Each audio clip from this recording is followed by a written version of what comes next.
कल्पना करा, एक व्यक्ती रोजप्रमाणे कामावरून घरी येते, मित्रांसोबत बसते, काही रुपयांची दारू घेते, पण दुसऱ्या दिवशी सकाळी ती व्यक्ती जिवंत नसते. पुणे आणि पिंपरी चिंचवडमध्ये घडलेल्या विषारी दारू प्रकरणाने संपूर्ण महाराष्ट्र आदरला आहे. अनेक लोकांचा मृत्यू झाला, तर अनेक जण रुग्णालयात जीवनासाठी झुंज देत आहेत. पण हा प्रश्न आता फक्त दारूमुळे झालेल्या मृत्यूंचा राहिलेला नाही. प्रश्न आहे, ही विषारी दारू बाजारात आलीच कशी? कोण आहेत यामागचे लोक आणि प्रशासन नेमकं काय करत होतं? गेल्या काही दिवसात पिंपरी चिंचवडमधील फोगेवाडी, दापोडी आणि आसपासच्या भागांमध्ये अचानक अनेक लोकांची तब्येत बिघडू लागली.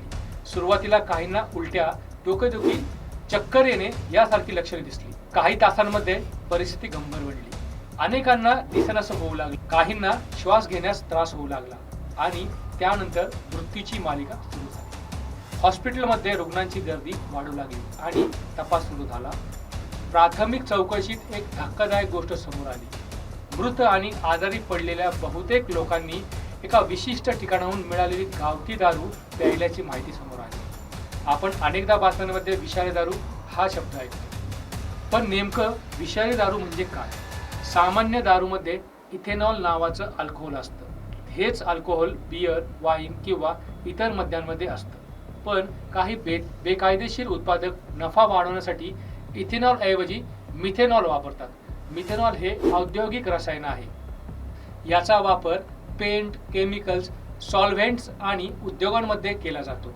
हे पिण्यासाठी बनवलेलं नसतं, मात्र स्वस्तात उपलब्ध असल्यामुळे काही गुन्हेगार ते दारूमध्ये मिसळतात आणि इथूनच मृत्यूचा खेळ सुरू होतो. मिथेनॉल शरीरात गेल्यानंतर लगेच परिणाम दिसत नाही, त्यामुळे लोकांना वाटतं की सगळं ठीक आहे, पण शरीराच्या आत एक विषारी प्रक्रिया सुरू झालेली असते. मिथेनॉलचं रूपांतर अत्यंत घातक रसायनांमध्ये होतं. ही रसायन सर्वात आधी डोळ्यांवर हल्ला करतात, म्हणून अनेक पीडितांना दिसणं बंद होतं. यानंतर मेंदू, किडनी आणि मज्जासंस्थेवर परिणाम होतो. रक्तांमध्ये आम्ल वाढलं, शरीरातील अवयव निकामी होऊ लागतात आणि योग्य उपचार वेळेत मिळाले नाहीत तर मृत्यू होऊ शकतो.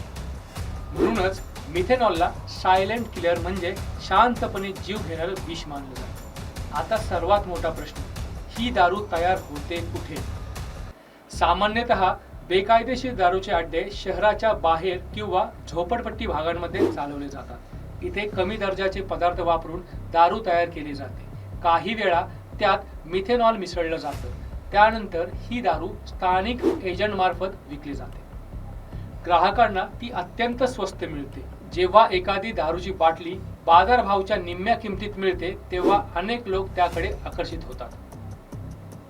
मात्र त्यांना माहीत नसतं की त्या बाटलीत नशा नाही तर मृत्यू भरलेला आहे. या घटनेनंतर सर्वात जास्त चर्चा झाली ती प्रशासनाच्या भूमिकेची. स्थानिक नागरिकांच्या म्हणण्यानुसार काही भागांमध्ये गावठी दारू विक्री नवीन नव्हती. अनेक दिवसांपासून हा व्यवसाय सुरू असल्याच्या तक्रारी होत्या. मग वेळेवर कारवाई का झाली नाही? जर बेकायदेशीर विक्री सुरू आहे तर संबंधित यंत्रणांना त्याची माहिती नव्हती का? आणि माहिती असेल तर कारवाई का झाली नाही?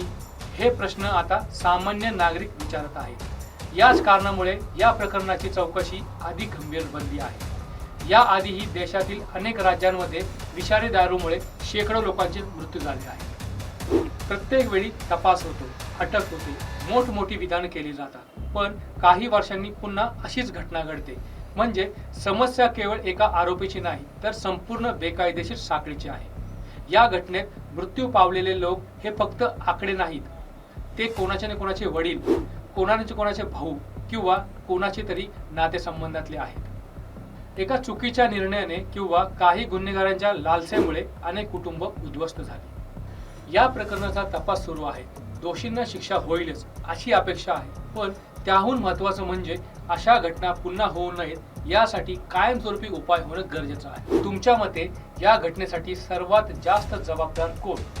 दारू तयार करणारे, विक्री करणारे की वेळेवर कारवाई न करणारी यंत्रणा? तुमचं मत कमेंटमध्ये नक्की सांगा. व्हिडिओ आवडला असेल तर लाईक, शेअर करा आणि चॅनल सबस्क्राईब करायला विसरू नका. एक प्रश्न अनेकांना पडतो, अशा दुर्घटनांमध्ये बळी पडणारे बहुतेक लोक गरीब, मजूर किंवा रोजंदारीवर काम करणारेच का असतात? यामागचं उत्तर कडू आहे. अनेकांना ब्रँडेड किंवा परवानाधारक दारू परवडत नाही. दिवसभर कष्ट करून मिळालेल्या पैशातून ते स्वस्त पर्याय शोधतात। याचाच फायदा बेकायदेशीर दारू विक्रेते घेतात। 50 ते 100 रुपयात मिळणारी दारू ग्राहकांना आकर्षित करते, पण त्यामागे काय मिळतंय, ती कुठे तयार झाली आहे, तिची गुणवत्ता काय आहे याची कोणीही खात्री करत नसते। म्हणून अनेकदा आर्थिक परिस्थिती आणि व्यसन यांचा एकत्रित परिणाम अशा दुर्घटनांमध्ये दिसून येतो। चला कल्पना करूया, एका बेकायदेशीर दारूची बाटली ग्राहकांपर्यंत कशी पोहोचते। सर्वात आधी कच्चा माल मिळवला जातो, त्यानंतर गुप्त ठिकाणी दारू तयार केली जाते। नफा वाढवण्यासाठी त्यात स्वस्त रसायन मिसळली जातात। मग एजंट, विक्रेते आणि स्थानिक नेटवर्कच्या माध्यमातून ती विविध भागात पोहोचवली जाते। या संपूर्ण साखळीत अनेक लोक सहभागी असू शकतात। आपण बातम्यांमध्ये मृतांचा आकडा पाहतो, पण त्या आकड्यांमागे एक कुटुंब असतं। एका घरात कमवणारी व्यक्ती गेली की त्या घराचं आर्थिक गणित कोलमडतं। लहान मुलांचं शिक्षण अडतं, वृद्ध आई वडिलांना आधार निघून जातो, पत्नीवर संपूर्ण कुटुंबाची जबाबदारी येते। म्हणून अशा घटना केवळ आरोग्यविषयक किंवा कायदेशीर समस्या नसतात, त्या सामाजिक आणि आर्थिक शोकांतिका असतात। आता सर्वांचे डोळे तपास यंत्रणाकडे लागले आहेत। या प्रकरणात दोषींनी शिक्षा होते का? मिथेनॉल कुठून आणलं? कोण कोण या साखळीत सहभागी होतं याची उत्तरं तपासातून समोर येतील। पण या प्रकरणानंतर प्रशासनावर दबाव वाढणार हे निश्चित आहे।